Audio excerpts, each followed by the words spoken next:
Udaro azken urteotan Santurtziko Amal elkarteak Saharako umeak hartzen ditu aste batzuk gure artean igaroteko eta momentu batean behintzat euren miseriak ahazteko, baina aurten Sahararrez gain ume palestinarrak ere hartu ditu lehenengo aldiz.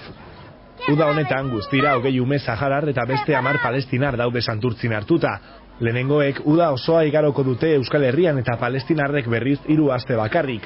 Denbora horretan mediku azterketa egin badie ere, bizitza normala egingo dute euren abegi gurasoekin. Hondartzara edo igerilekura joan, erosketak egin, baina batez ere beste umeekin jolastu. Futbola eta gure artean hain oste handia duen txirrindularitza dira euren jokorik gustokoenak. Normalean abegi familia bakoitzak ume bat izaten du, baina dirudienez palestinarrak oraindik ez dira ongi moldatu eta hori dela eta familia batzuek aurten 2 ume dituzte. Lehenengo gunean egon ziren banatuta bakoitza familia batekin, baina batzuekin arazoak egon zirenez erabaki genuen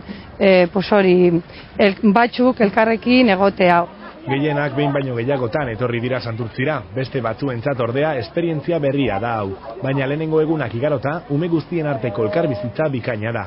Nik adibidez dauka ume saharaui bat, posi dago ume hauekin bebai, eta nahiko ondo moldatzen dira. Santurtziko alkateak Javier Cruzek abegi gurasoen elkartasuna eskertu du eta familia guztiak hartu ditu udaletxean, han opari bana eman die umeei. Udalak 24.000 euro ematen dizkio elkarteari garraioaren gastuak ordaintzeko, baina alkateak berak esan duenez, abegi familiek umeei eskaintzen dieten maitasuna ezin da diruarekin ordaindu. Euskal Herriak oso herrialde solidarioa dela erakutsi du berriro, izan ere geroz eta jende gehiago dago kanpoko ume bat hartzeko prest. Santurtzin esaterako itxaron zerrenda zegoen eta familia asko umerik hartu ezinik geratu dira.